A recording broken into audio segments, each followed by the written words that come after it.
Le Seigneur soit avec vous. Et avec votre esprit. Évangile de Jésus-Christ selon Saint Jean. Gloire à toi, Seigneur.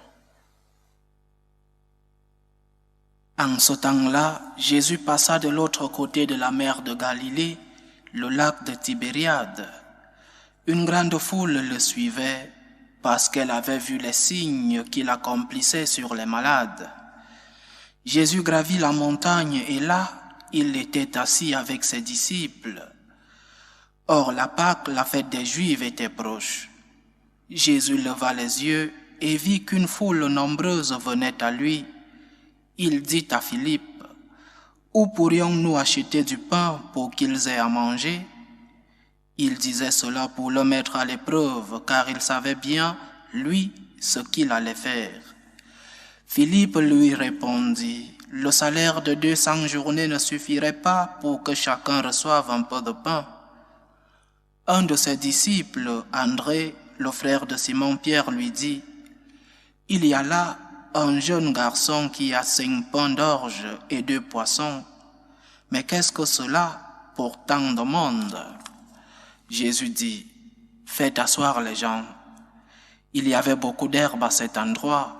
Ils s'assirent donc au nombre d'environ 5000 hommes. Alors Jésus prit les pains et après avoir rendu grâce, il les distribua aux convives. Il leur donna aussi du poisson autant qu'ils en voulaient. Quand ils eurent mangé à leur faim, il dit à ses disciples, « Rassemblez les morceaux en surplus pour que rien ne se perde. » Ils les rassemblèrent et ils remplirent 12 paniers avec les morceaux des 5 pains d'orge restés en surplus pour ceux qui prenaient cette nourriture. À la vue du signe que Jésus avait accompli, les gens disaient, « C'est vraiment lui le prophète annoncé, celui qui vient dans le monde. » Mais Jésus savait qu'ils allaient venir l'enlever pour faire de lui leur roi. Alors de nouveau, il se retira dans la montagne, lui seul. Acclamons la parole de Dieu. Louange à toi, Seigneur Jésus. Le miracle de la multiplication des pains et des poissons est une des preuves non seulement de la miséricorde de Dieu, mais aussi de la divinité de Jésus-Christ. Parce qu'on peut avoir de la compassion pour quelqu'un, on peut avoir pitié de quelqu'un, mais sans avoir les moyens pour venir en aide à cette personne pour laquelle on sent cette compassion. Le Christ a eu compassion de cette foule et il pouvait faire le miracle, il pouvait aider. Le Christ pouvait, il est Dieu, il nous aime, il voulait faire ces miracles. Il pouvait les faire, il les a faits et il continue de faire des miracles dans nos vies. Il continue de faire des miracles dans la vie de l'humanité. Mais en dehors de cette introduction, ces 2 caractéristiques de notre Seigneur, il y a au moins 2 choses de fond qui passent inaperçues dans cet évangile et qui méritent la peine d'être soulignées. L'évangile commence et termine de la même façon. Il commence en disant qu'une grande foule suivait Jésus parce qu'ils avaient vu les signes qu'il faisait sur les malades. Et il termine en disant que cette foule proclame le Christ comme un grand prophète, comme roi, parce qu'ils ont vu, ils ont mangé, ils se sont rassasiés, ils ont vu le miracle de la multiplication des pains. Donc, la foule suit Jésus parce qu'il voit des signes. La foule veut le proclamer prophète, roi, parce qu'il y a un autre signe qu'ils ont vu. Jésus, pour ces personnes, est une entreprise, un commerce. Jésus guérit les malades et te donne à manger gratuitement. Je n'ai jamais vu une chose extraordinaire, pas de maladie qui lui résiste. Et en plus, tu ne dois plus travailler. Il te donne à manger gratuitement. Avec quelques pains et quelques poissons, il fait manger une foule d'environ 5000 hommes, comme dit l'Évangile. Souvenons-nous que les évangiles, quand ils parlent des hommes, à cette époque, dans cette culture, c'est l'homme qu'on compte, la femme et les enfants n'étaient pas considérés quand il y avait un comptage de personnes. Donc, ces personnes étaient un peu plus de 5000, disons. Alors le Seigneur fait manger et rassasie plus de 5000 personnes avec quelques morceaux de pain et de poisson, un grand miracle. Mais comment ne pas suivre une telle personne? Comment ne pas suivre celui-là qui te guérit de toutes tes maladies et qui te donne à manger gratuitement? Posons-nous une autre question de fond. Où était cette foule le vendredi saint? Où étaient ceux qui voulaient le proclamer roi? Où étaient-ils? Où étaient-ils quand il fallait défendre le Christ? C'est le grand problème que nous avons dans notre relation avec Dieu. Pourquoi suivons-nous le Christ? Pourquoi suivons-nous Jésus? Nous suivons les biens de Dieu ou alors le Dieu des biens? Nous suivons les miracles de Dieu ou alors le Dieu des miracles?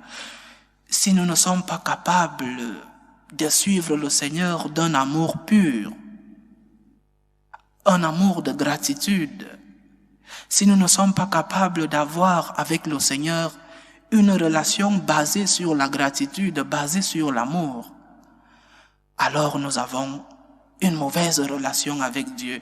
Nous allons vers lui seulement pour demander, seulement pour un intérêt. Nous devons avoir une relation d'amour, de gratitude envers Jésus parce qu'il s'est fait homme, il est mort, il est ressuscité pour nous. Si pour nous cela ne vaut pas plus qu'un morceau de pain, si pour nous cela ne vaut pas plus qu'un morceau de poisson, si pour nous cela ne vaut pas la guérison même de la maladie la plus douloureuse du monde, si l'amour du Christ ne vaut pas plus que le miracle, alors il y a un problème dans notre relation avec Dieu. Il y a un problème dans notre relation avec le Christ. Pourquoi je suis le Christ? Pourquoi suis-je disciple de Jésus-Christ? C'est la question que nous devons nous poser. Par intérêt? Par peur de l'enfer? Non, nous devons avoir la relation la plus pure que nous puissions avoir avec notre Seigneur. C'est une relation de gratitude, une relation d'amour. La gratitude qui est cette réponse d'amour que nous donnons à celui-là qui nous a d'abord aimés. C'est ce que Jésus nous demande aujourd'hui. La compassion qu'il a pour nous, nous devons lui donner une réponse d'amour. Si nous ne sommes pas capables, je répète, d'avoir cette relation de gratitude avec Jésus, si nous ne sommes que avec lui parce que nous voulons profiter, avoir un intérêt dans notre relation avec lui, alors il y a un problème. Parce que nous disons, si tu ne me donnes pas, à quoi me sers-tu? Mais depuis quand Dieu doit-il être notre serviteur? Depuis quand Dieu doit-il être celui-là qui est à notre service? Ne sommes-nous pas ceux qui devons être des serviteurs du Seigneur? La Vierge l'a très bien compris, elle a dit, voici la servante, voici l'esclave du Seigneur. Nous devons être ceux-là qui servent le Seigneur, ceux-là qui allons vers lui, d'abord pour lui dire merci pour cet amour qu'il a eu, mais aussi pour répondre. La réponse de l'homme à Dieu doit être une réponse de reconnaissance, une réponse de gratitude. Dieu ne doit pas être notre serviteur. Nous devons être ceux-là qui sont les esclaves du Seigneur comme la Sainte Vierge Marie.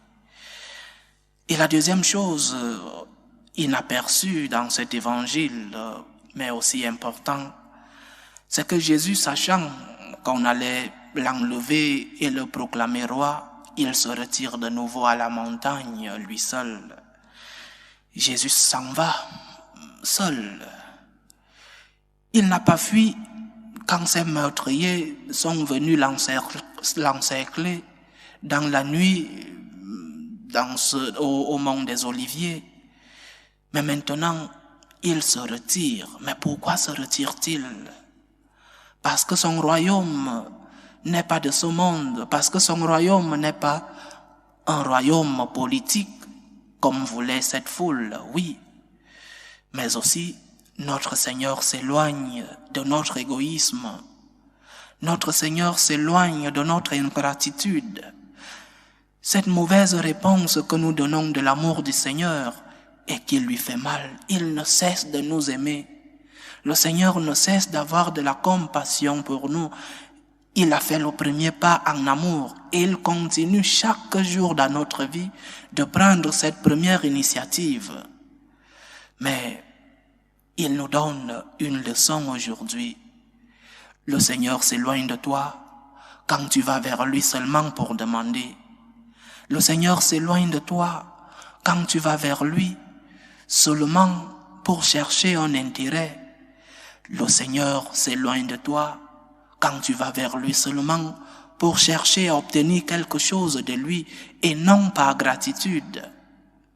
Souvenons-nous, dans la tradition franciscaine, cette vision qu'a eue Saint François d'Assise dans cette petite chapelle de la Portioncule où, en entrant, il a eu la vision, tout ce qui était en train de prier dans cette petite chapelle était en train de demander « Donne-moi ceci, Seigneur, donne-moi ceci, Seigneur ».